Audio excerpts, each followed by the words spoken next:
우리 사랑하는 믿음의 형제 자매 여러분, 한 주간도 주 안에서 잘 지냈습니까? 오늘은 이제 계시록 15장과 16장에 있는 말씀을 함께 나누길 원합니다. 계시록 15장은 일곱 재앙의 서론적인 부분이고, 계시록 16장에 가면은 이제 일곱 재앙의 본론적인 부분에 대해서 나옵니다. 지난번에 계시록 14장에 대해서 하나님께서 온 인류를 향한 그 하나님의 마지막 호소, 경고의 기별을 우리가 함께 말씀을 나눴습니다. 오늘은 일곱 재앙에 대해서 구체적으로 좀 생각해 보길 원합니다. 15장에 보면 이제 일곱 천사가 그 일곱 대접을, 하나님의 진노를 담은 일곱 대접을 붓기 위해서 준비하는 모습을 시작으로 보게 됩니다. 15장 1절에 보면 하늘에 크고 이상한 다른 이적을 보매 일곱 천사가 일곱 재앙을 가졌으니 곧 마지막 재앙이라 하나님의 진노가 이것으로 마치리로다. 그렇게 합니다. 하늘에 크고 이상한 이적을 봤는데 일곱 재앙을 가졌다. 일곱 천사가. 그러니까 마지막 하나님께 부어는 마지막 재앙인데, 그 마지막 재앙은 마지막으로 부어지는 이 재앙은 뭐가 섞이지 않은 건가? 하나님의 자비가 섞이지 않은 그러한 진노이기 때문에, 마지막 재앙이기 때문에 그 상당히 쓰라리고 그러한 진노라는 재앙이라는 것을 알게 됩니다. 일곱 재앙은 예수님의 재림 직전에 내리는 재앙입니다. 그래서 이 마지막 재앙인데, 이 재앙이 내리는 모습을 보면서 그 가운데 보면 불이 섞인 유리바다 같은 것이 그 짐승과 그 우상에게 이기고 선무리가 찬양하는 모습이 보입니다. 이 모습은 우리가 계시록 14장에 보면 14만 4천인들이 하늘 보좌에서 내 생물과 천사들 앞에서 찬양하는 그 모습을 보게 되죠. 그들은 어떻게 합니까? 여기에 15장에 보는 것처럼 짐승의 표 한란을 이기고 구원받은 감격의 찬양 노래, 또 그들은 어떤 노래를 부릅니까? 모세의 노래, 어린 양의 노래를, 경험의 노래를 부르는 14만 4천의 동일한 그 무리라는 것을 알게 됩니다. 그래서 이 15장에 보면은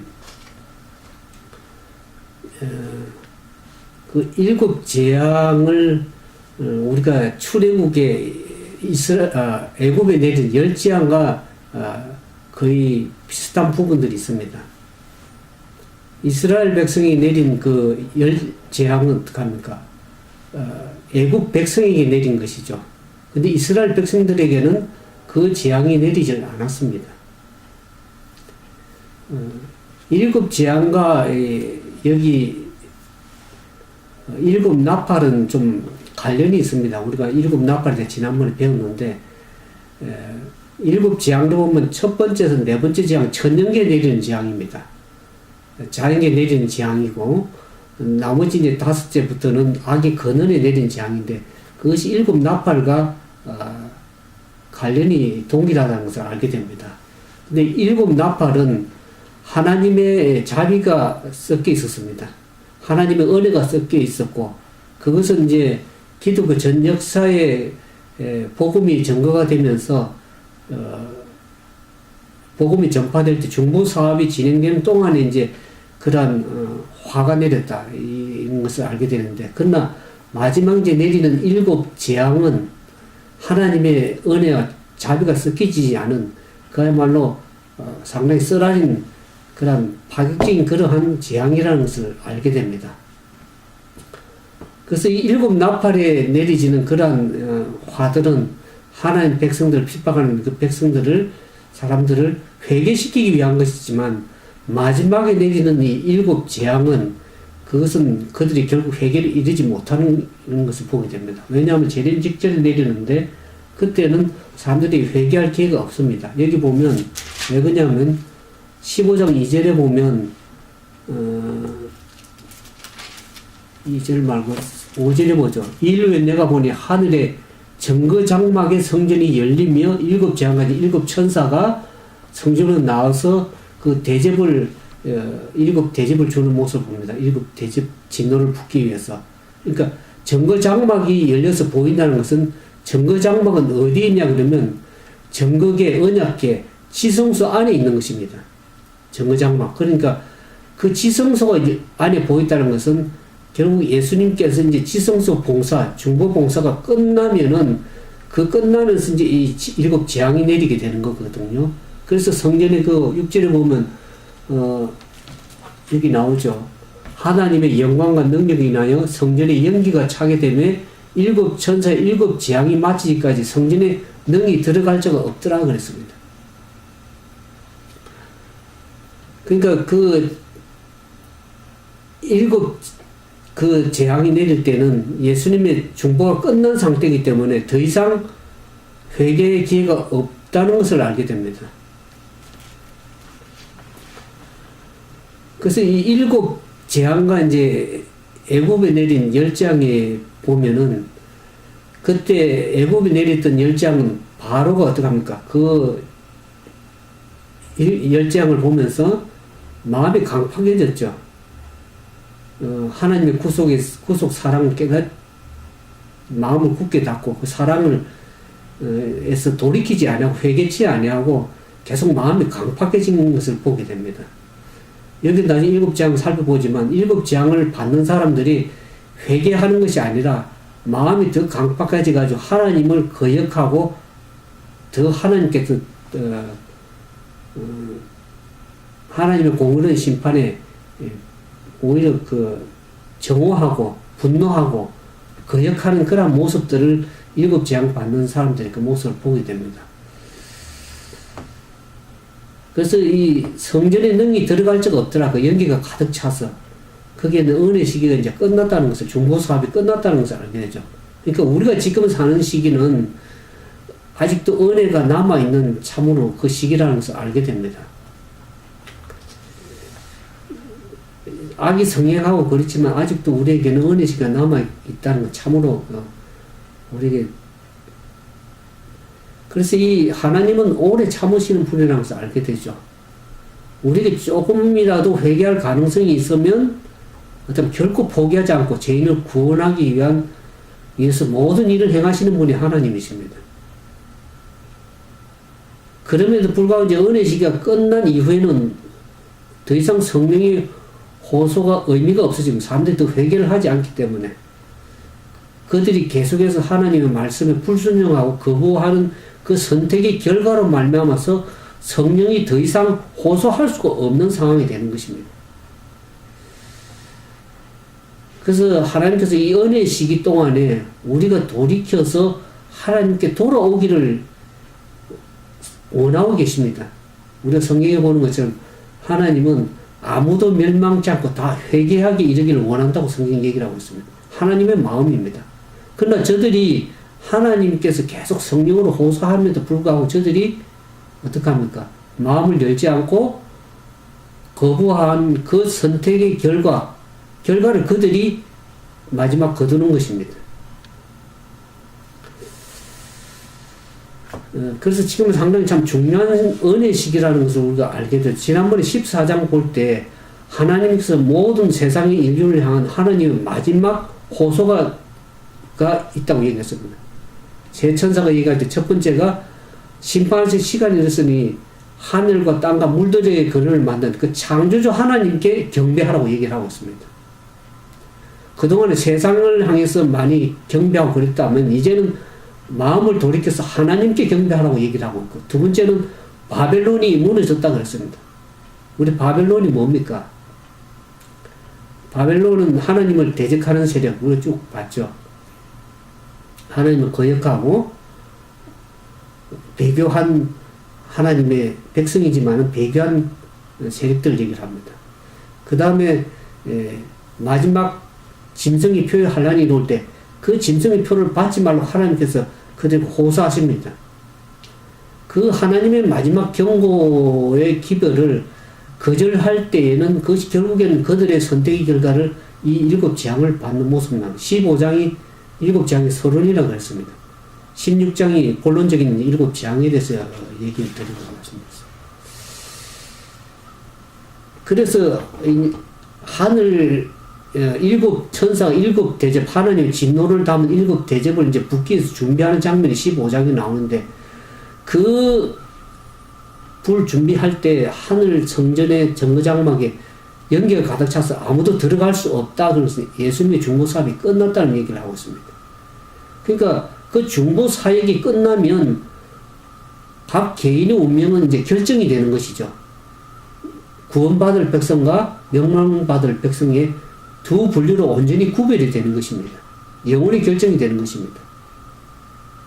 그래서 그 하나님의 경고의 호소를, 복음의 기별을 거절한 자들에게는 결국 하나님의 진노가 쏟아지게 되는 것이죠.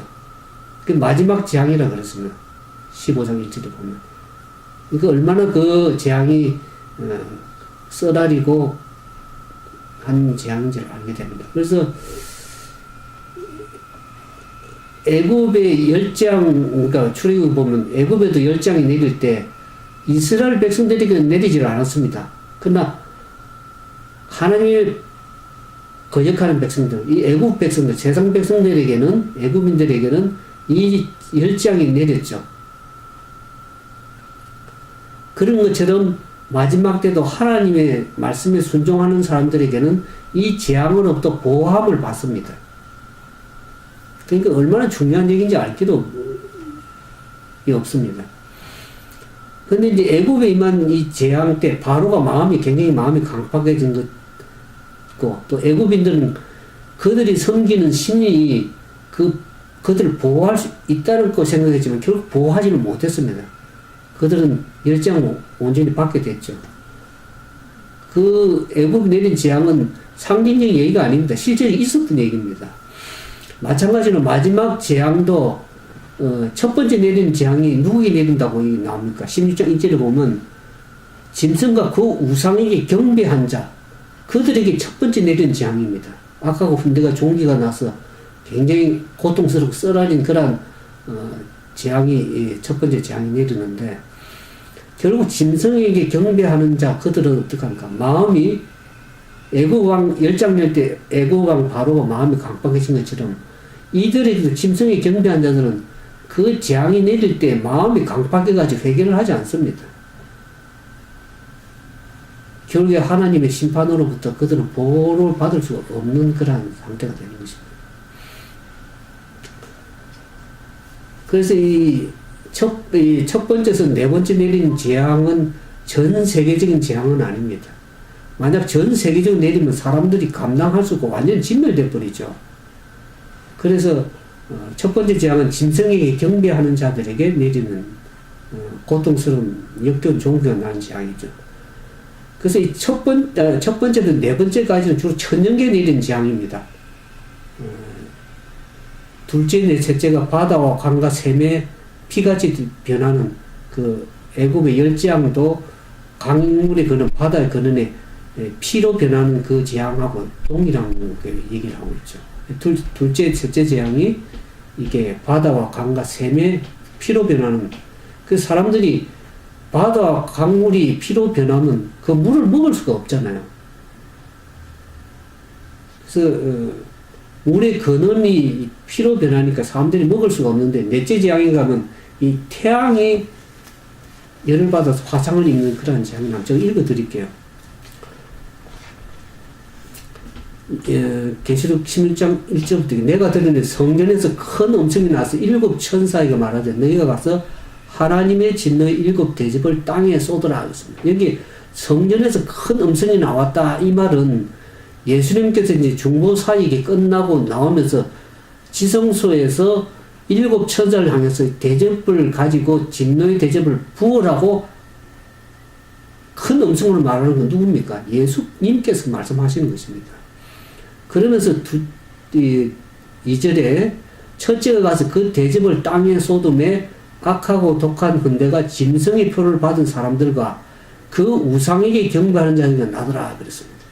그러니까 14장에 가서 왜 하나님께서 짐승과 그 표를 받지 말고 우상에게 경배하지 말고 온전히 하나님께 경배하는 말은 결국에 하나님으로부터 보호함을 받도록 그들에게 마지막 경고의 호소를 해온 것이죠.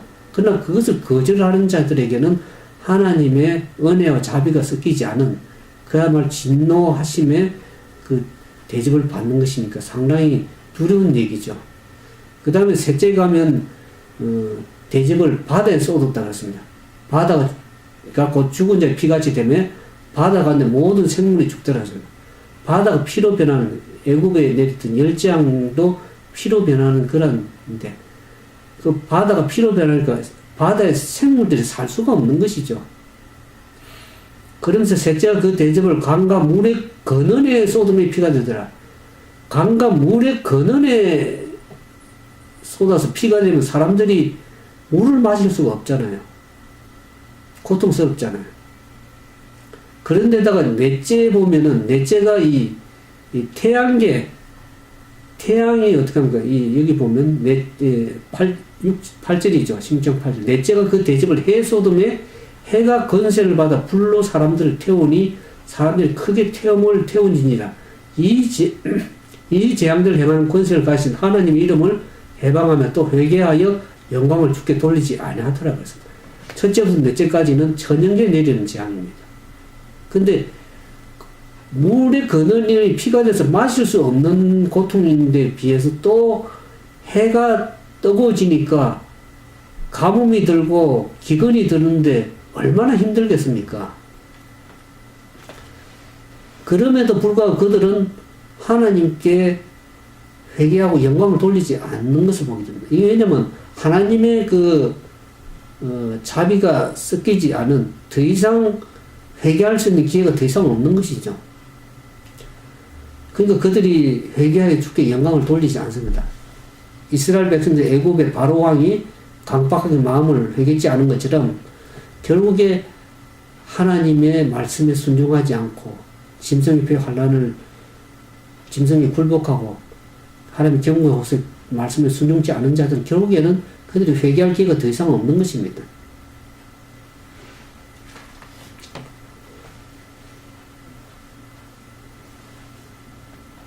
그래서 재앙으로 견디기 힘든 이러한 고통에도 불구하고 그들이 마음이 어떻게 하면 부드러워지지 않고 오히려 반역적인 태도를 취할 뿐만 아니라 오히려 말씀에 순종해서 그 재앙으로부터 보호를 받는 그들을 향해서 이 재앙이 당신들 때문에 왔다고 그렇게 항의를 하는 모습을 보게 됩니다.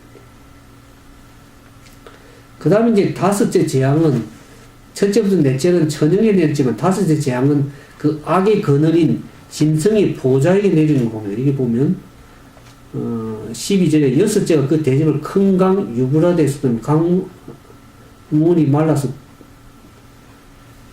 다섯째죠. 10절입니다. 다섯째가 그 대접을 짐승의 보좌에 쏟으니 나라가 곧 어두워지며 사람들이 아파서 자기 혀를 깨물고 아픈 것과 종기로 인하여 하늘의 하나님을 해방하고 저희 행위를 회개치 아니하더라 그랬습니다.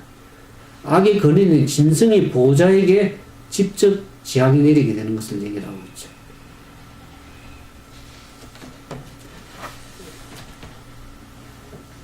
하나님의 말씀에 순종하는 것은 결국엔 재앙으로부터 보호함을 하나님께 보호의 덮개를 세운다고 그랬습니다. 재앙으로부터 보호함을 받는 것입니다.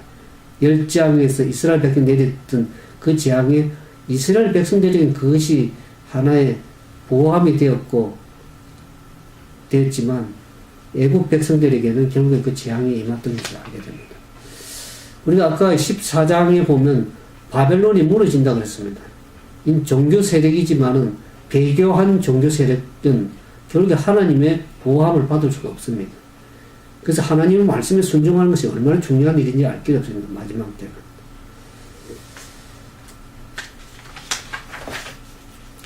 여기 이제 여섯째 재앙을 보겠습니다. 여섯째가 그 대접을 큰 강 유브라데에 소돔의 강물이 말라서 동방에 오는 왕들의 길이 예비되었다. 이렇게 얘기를 하고 있습니다. 이 구약 성경 유브라데 강은 굉장히 중요한 강입니다. 이 아수르와 바벨론 나라들은 하나님을 대적한 나라들이었죠. 이 아수르와 바벨론 같은 이 하나님을 대적하는 이 나라들은 그 아수르 바벨론 나라의 이 유브라데 강은 굉장히 중요한 생존 수단이었습니다.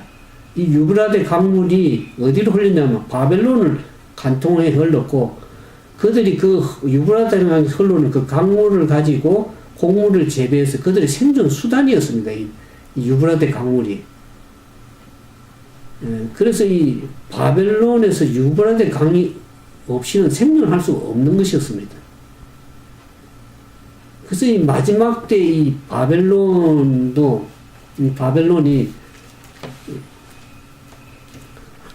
유브라데 강물을 쏟다. 유브라데 강물을 뭘 얘기하면 17장에 보면요. 17장 15절에 보면 천사가 내게 말 내게 본 바 엄녀에 앉은 물은 백성의 무리와 열국과 방언이라고 했습니다. 이 유브라데 강물은 많은 물을 얘기하는데, 많은 물이 말랐다는 것은 이 물은 백성들 위에 앉았다, 열국 위에 앉았다는 것은, 물이 말랐다는 것은 그 바벨론을 지지하는 그 세력들, 많은 지지자들, 정치적인 세력들, 그들의 지지를 받고 있었는데 그 지지를 철회되는 얘기를 합니다. 이 엄녀에 앉은 물이 많은 백성과 열국의 지지를 받고 그들이 그동안 행했지만 결국에 그것을 철회하는 얘기가 나옵니다.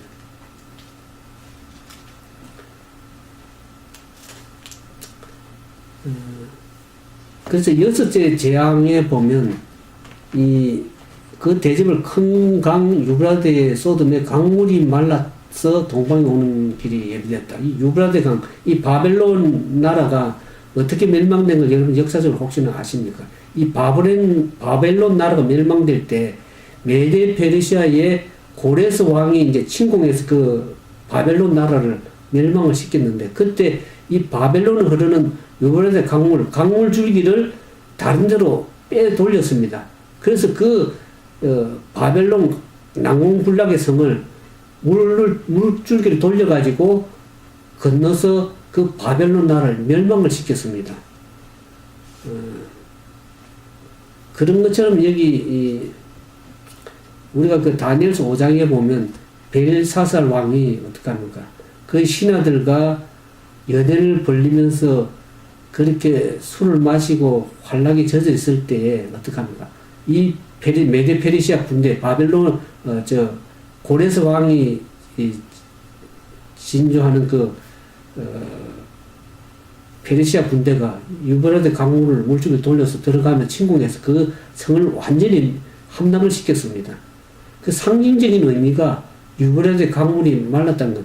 근데 유브라데 강물이 말랐다는 것은 오늘날 전투가 이 강물이 때문에 전쟁을 못하는 것이 아니죠. 이게 영적 전쟁을 얘기를 하는 것입니다. 여기 보면.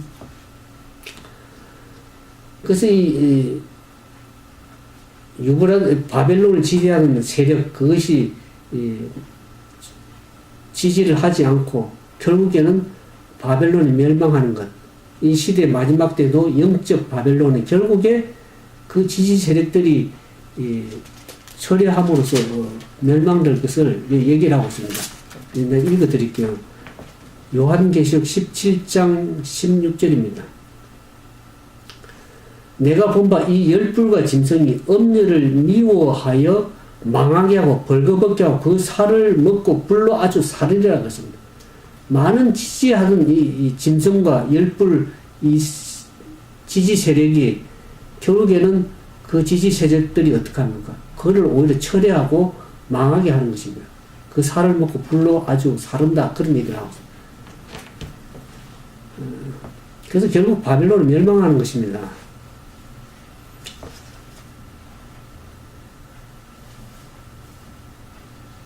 근데 이 바벨론의 많은 사람들이 이 하나님의 말씀에 순종하지 않고 불순종하게 되는 거짓 것을 믿게 해서 사람들이 이제 거짓 것을 믿고 따르면서 결국에는 그 바벨론이 자기들을 보호해 줄 것이라고 믿지만은 결국에 바벨론이 멸망당하기 때문에 보함을 받지 못하기 때문에 그들이 바벨론을 지지하는 것을 철회해 버리는 것입니다.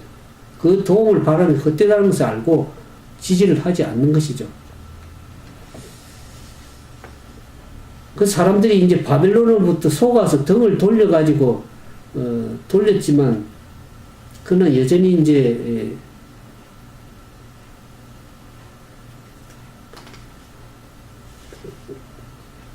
이 바벨론이라는 것을, 지난번에 계속 13장에 보면, 사단의 권세를 받아가지고, 바다에서 올라오는 짐승, 땅에서 올라오는 짐승이 있다 그랬습니다. 바다에서 올라오는 짐승을 지난번에 이제 교환권으로 얘기했습니다. 설명은 여러분들이 쭉 찾아보세요. 저 계속 강의 계속 했었기 때문에 찾아보면 그 설명이 자세히 나옵니다. 그래서 바다에서 올라오는 짐승이 용의 권세를 받아가지고 많은 사람들에게 짐승의 표를 받게 하고, 두 번째 올라오는 땅에서 올라오는 짐승, 그전에 이것을 땅에서 올라오는 짐승은 미국이라고 많은 표현을 했지만은 자세히 성경을 깊이 연구해 보시면 그것이 배교한 개신교라는 것을 알 수가 있습니다. 그래서 이 땅에서 올라오는 짐승이 바다에서 올라오는 짐승이 세력에게 경배하도록 하고 그 우상에게 세우게 한다 그랬습니다. 그래서 결국 어느 정도까지 사람들을 미혹하냐 그러면 하늘에서 불이 내려오기도 한다 그랬습니다. 조금 더 설명하겠는데, 사단이 최종적인 미혹을 하게 됩니다. 나중에 보면 아마겟돈 전쟁으로 끌고 가기 위해서 마지막 최종적으로 미혹하는 일이 생기는데, 그게 계속 16장 3절에 보면 거기가 나옵니다. 제가 설명을 드릴게요. 16장 3절에 보면은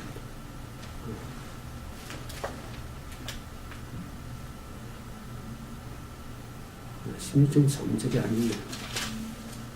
16장 13절입니다.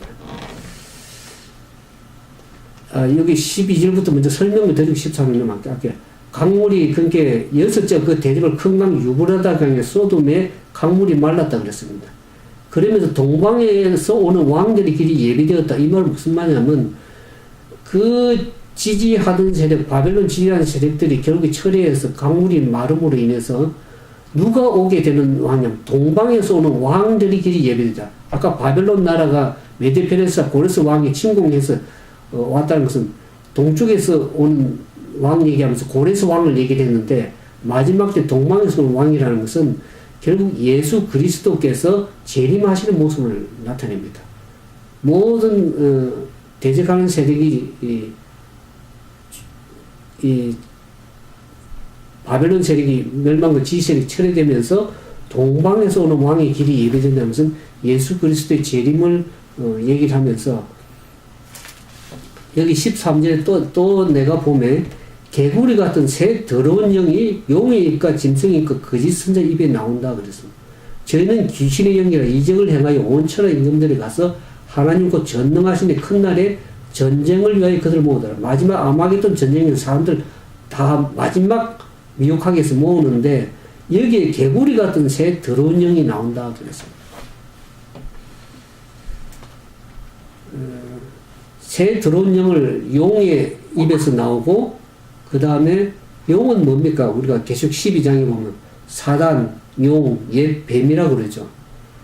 그들이 13장에 가면 두 세력의 지상의 두 세력에게 용이 권세를 줬다 그렇게 얘기했죠. 거기 보면 그 준 세력이 짐승이 바다에서 올라오는 짐승, 땅에서 올라오는 두 짐승에게 용이 권세를 줬고, 그 다음에 거짓 선자 입에 나온다는 것은 배교한 개신교가 거짓 선지자로서 하나님의 말씀을 미혹하게 만드는 세력입니다. 그러니까 순수한 말씀을 그대로 전가하는 것이 아니고 인간의 사상인데, 그래서 하나님의 바벨론 독주로 취하게 만드는 것입니다. 하나님의 말씀을 섞어버리는 거죠. 오류로. 그러면 사람들이 하나님의 말씀을 분명히 구별을 할 수 없습니다. 그 사단이 그걸 하는 마지막 미혹인데, 그 사단도 하나님의 삼일체 하나님인 것처럼 마지막 사단도 삼일체, 거짓 삼일체입니다. 용의 입, 짐승의 입, 거짓의 입에서 하나님의 성령의 거룩한 영의 역사가 아니고 거짓 영의 역사를 가지고 하나님의 영의 역사인 것처럼 사람들이 이적을 행하게 됩니다. 여기 14절에 보면 저희는 귀신의 영이라 그랬습니다. 이거는 하나님의 성령이 아니고 거짓 성령의 역사를 가지고 하나님의 영의 역사인 것처럼 사람들을 미혹하게 하는데 거기에는 이적을 행한다 그랬습니다. 여기 우리가 13장에도 가보면 그 얘기가 나옵니다. 이 바다에서 오른 짐승과 땅에 오른 짐승이 어느 정도 얘기를 하는지 11절에 보겠습니다. 내가 보면 또 다른 짐승이 땅에서 올라오니 새끼 양같이 두 뿔이 있으면 용처럼 많았더라. 12절에 저가 먼저 나온 짐승이 모든 권세를 그 앞에 행하고 땅과 땅에 가는 자들랑 처음 짐승이 경비하게 하니까 죽게 된 상처라. 큰 이적을 행하되 13절입니다. 13장 13절 큰 이적을 행하되 심지어 사람들 앞에 불이 하늘로부터 땅에 내려오게 하고 짐승 앞에 받으면 이적을 행함으로 땅에 거하는 자들을 미혹하여 땅에 거하는 자들에게 칼의 상에 살아난 짐승의 우상을 만들거든. 이 마지막 때 되면 이 사단도 자기 지상체를 가지고 이적을 행한다는 건데요. 짐승과 거짓 선지자로부터 그들에게 권세를 줘가지고 불이 하늘에서 내려오는 그와 같은 이적을 행해서 사람들을 미혹합니다. 세상 사람들이 하늘에서 불이 내려오면 안 믿겠습니까? 그 하늘에서 불이 내려오는데 다 믿게 되죠. 미혹하게 되죠. 이 얘기가 어떤 얘기하고 연관성이 됩니까? 열왕기상 17장에 가보면, 17장에 가면 이 엘리야 얘기가 나옵니다. 이 갈멜산의 엘리야가 여기 이제 그 아마겟돈 얘기는 아마겟돈이 그 무기또의 산이라는데 거의 갈멜산을 얘기를 합니다. 이 갈멜산에서 엘리야하고 바알과 아세라의 거짓 선지자들과 함께 이 어느 게 진짜 하나님 불인해서 성령의 역사인가를 이제 서로 이제 대적을 하게 되죠. 엘리야와 거짓 선지자를 대적할 때 엘리야가 기도할 때 어떡합니까? 하늘에 불이 내려서 그 단을 불살랐지만 거짓 선지자는 어떡합니까? 저들이 밤새도록 뛰놀면서 춤추면서 그렇게 해도 그것은 성령의 역사가 되지 않는 것입니다. 거짓 영의 역사입니다. 그래서 그 엘리야의 이 성령의 역사를 사단도 마지막에 어떡합니까? 거짓 삼위일체를 가지고 성령의 역사한 것처럼 그렇게 속이는 것입니다. 이게 여러분들이 말씀에 순종하지 않고 말씀을 잘 살피지 않으면 거짓 영의 속임을 마지막에 다 당하게 되는 것입니다. 그것을 왜 그렇게 말씀에 순종하기 중요하냐 그러면 제가 데살로니가후서 항상 제가 얘기를 드리면서 왜 말씀을 연구하고 말씀을 여러분들이 순종해야 되는지를 제가 늘 말씀드리는 이유가 거기에 있습니다. 왜냐하면 사람도 자기 지상체를 가지고 얼마든지 하나님을 대변해서 하기 때문에 그렇습니다. 여기 2장 9절부터 보겠습니다. 사단이 어느 정도 역사를 하냐 그러면 2장 9절부터 12절요. 악한 자의 임함은 사단의 역사를 따라 모든 능력과 표적과 거짓 기적과 불의의 모든 속임으로 멸망하는 자들이 임하리니 이는 저희가 진리의 사랑을 받지 아니하여 구원함을 얻지 못함이니라. 이러므로 하나님의 유혹을 저희 가운데 역사하게 하사 거짓 것을 믿게 하심은 진리를 믿지 않고 불의를 좋아하는 모든 자로 심판을 받게 하라면 그렇습니다. 진리를 오늘 사람들이 진리를 얘기하면 진리를 별로 좋아 안 합니다. 뭐 말씀은 별로 그렇게 없고 다른 얘기에 그렇게 관심이 많아요. 그런데 성경 말씀을 안 믿으면 영의 역사가 될 수 있는 것이 아닙니다. 거짓 영의 역사입니다. 그러니까 왜 그렇게 하게 되면 하나님의 유혹을 저희가 거짓 것을 믿게 합니다. 사단도 동일하게 역사를 하기 때문에 거짓 이적과 표적과 기사로서 사람들을 다 속이기 때문에 어느 것이 진짜인지를 모릅니다. 그래서 진리의 말씀이 아니고는 사람들이 옳게 분별을 할 수가 없습니다. 다 하나님의 말씀을 전가한다고 하나님 종이라고 그러지만 거짓 것을 얼마든지 얘기할 수 있는 것입니다. 그래서 그런 이적을 왜 사단이 마지막에 행하는가 보면 마지막 사단의 기만술은 하나님 백성들 다 진리 말씀 불순종하고 진리 것을 좋아하지 않는 사람들에게 미혹해가지고 아마겟돈 전쟁터로 몰고 가기 위해서 한다고 얘기를 하고 있습니다. 요한계시록 16장 볼까요? 그 말이 어디 나옵니다. 16장 16절 보겠습니다. 새 영이 히브리어로 아마겟돈에 하는 것으로 왕들을 모으더라 했습니다. 마지막 하나님을 거역하는 백성들을 다 미혹해가지고 결국에는 아마겟돈 전쟁을 통해서 마지막 하나님과 대적하는 마지막 기회이기 때문에 아마겟돈을 다 모읍니다. 이 아마겟돈으로 사람들을 모으는 것을 다 기만해서 거짓으로 속이게 하기 위해서 그런 것인데, 이 아마겟돈이 히브리 말로는 할무기또라는 그런 말입니다. 알무기또란 말은 뭔 말이냐면 무기또의 산이라는 뜻입니다. 무기또가 왜 그 당시에 보면 이 고대 무기또의 이게 굉장히 전쟁을 많이 했습니다. 근데 이 무기또가 하나 이제 계곡 산으로 있지만은 평지를 뭘로 얘기하면 이스라엘 계곡이라고 그러고 에스드론, 엘론이 평지라고 그러는데, 많은 사람들이 이 아마겟돈 전쟁을 뭐 중동 지역에서 일어나는 하나의 국가적인 전투다 이렇게 생각하는데, 그 평지가 전투를 수많은 사람들 모아가 전투할 수 있는 장소가 아닙니다. 큰 장소가 아니고, 그것은 하나의 영적인 이 마지막 전투라는 영적인 전투라는 것을 알게 됩니다. 어떤 지상의 전쟁이 아니고. 왜냐 그러면 이 무기또 산이라는 것이, 무기또 아까 얘기했죠. 무기또 계곡에 있는 그 높이 솟아오르는 산이 갈멜산입니다. 이 갈멜산에 아까 얘기했죠. 열왕기상 18장에 엘리야하고 거짓 선지자의 불이 내리는 그 역사에서 이 갈멜산이 역사에 굉장히 엄청난 거짓 선지자 대계를 벌린 장소 아닙니까? 그래서 마지막 전쟁은 뭐냐면 누가 참 하나님인가? 성령의 불이 내릴 때 이 거짓 사단도 불이 내리게 하니까 어느 것이 진짜 하나님인지 모르잖아요. 그래서 하나님께서 그 불이 내리는 그것이 진짜 하나님, 참 하나님인데 사단도 그와 같은 이적을 행한다는 것입니다. 그래서 마지막 아마겟돈 영적 전투에서 최종적 결정은 뭡니까? 우리가 진정한 하나님을 섬길 것인가?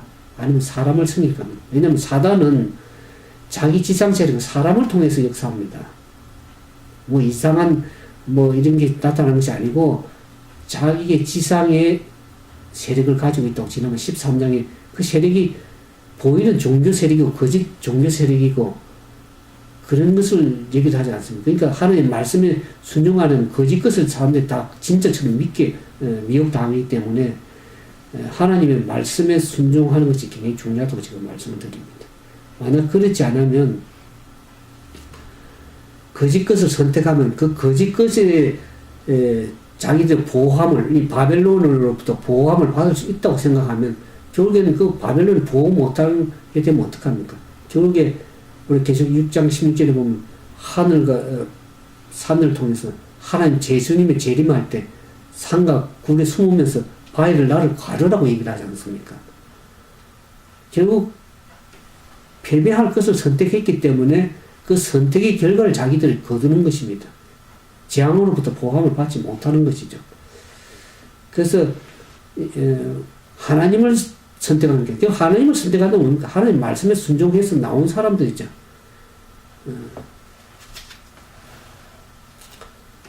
사단도 마지막 때 되면 자기 기만수를 가지고 사람들을 미혹해서 다 아마겟돈 전쟁으로 다 직결시킬 것입니다. 그래서 전 세계적으로 악의 세력과 맞서는 이 선악간의 대쟁투에서 영적 마지막 대전투가 마지막 최종적으로 있을 것입니다. 그 패배한 모습을 결국에는 계시록 19장에 가면 그 얘기가 나옵니다. 19장에 보면 좀 읽어드릴게요. 예수님의 재림으로 말하면 모든 것이 다 끝나겠지만 19장 11절에요. 또 내가 보면 하늘이 열린 것을 보니 백마와 탄자가 있으니 그 이름 충신이라 진실이라 그의 공으로 심판하는 싸우며 그러면서 14절에 보겠습니다. 하늘에 있는 군대들이 희고 깨끗한 세마포옷을 입고 백마를 타고 그를 따르더라. 그의 입에서 이 한금이 나오니 그것으로 만국을 지겠고 그러면서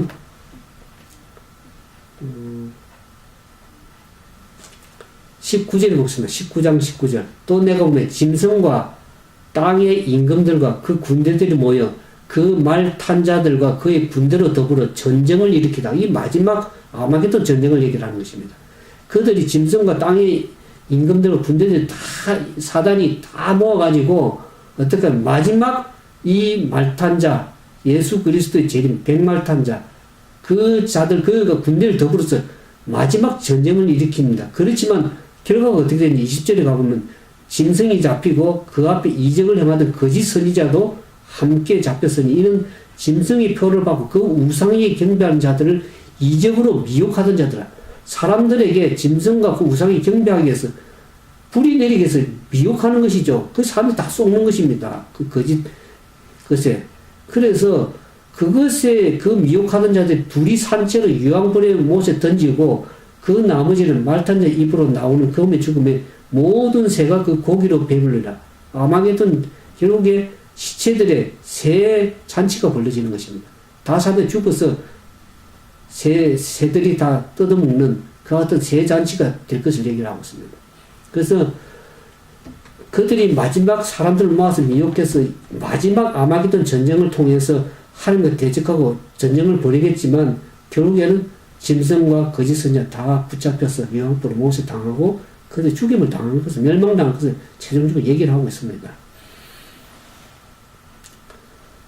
그래서 하나님께서는 진리의 백성들, 하나님의 백성들이 결국에는 승리하는 모습이 우리가 계속 15장에 보면 하늘 보좌에서 서서 승리하는 모습이 짐승의 표와 한란의 짐승의 수를 이기고 나온 그 자들이 하나님 보좌 앞에서 모세 노래, 어린 양 노래를, 찬양의 노래, 구원 노래, 감격의 노래를 부르는 모습을 보지 않습니까?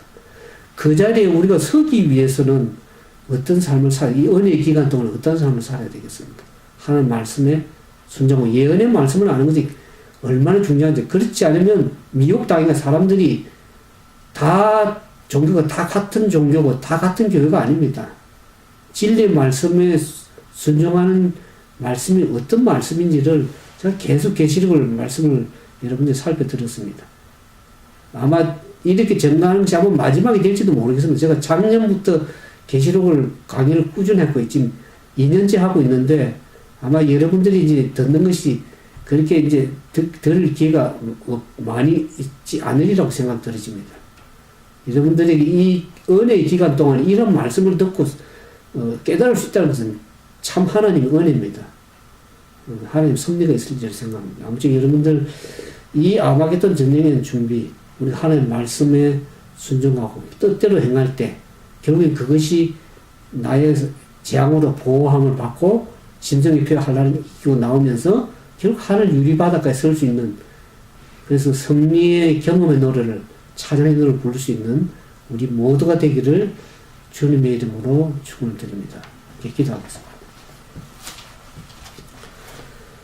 사랑과 자비가 많으신 거룩하신 아버지 하나님, 저희들을 심히 사랑하셨어 할 수만 있으면 택한 자도 미혹하는 이 시대에 사단은 마지막 하나님 백성들을 미혹하기 위해서 얼마나 발악하며 거짓 것을 진리로 믿게 하는 이 악한 세대에 사단은 권세를 베풀어서 이적을 행할 뿐만 아니라 거짓 선지자 배교한 개신교를 통해서 얼마나 사람들에게 진리의 말씀에 모두 승리하지 못하도록 거짓 것들을 미혹하게 하는지 알 길이 없습니다. 오늘 우리가 영적인 눈을 바로 떠서 진리의 말씀이 뭐라고 얘기하는지 분별할 수 있는 영의 식별력을 주시고 영적 안목을 주셔서 하나님 말씀이 뭐라고 하는지를 다시 한번 이 마지막 시대에 깨달음으로 말미암아 하나님께서 우리에게 주시는 경고의 기별을 깨달아 알아서 그 말씀에 순종함으로 일곱 재앙에서 벗어날 수 있는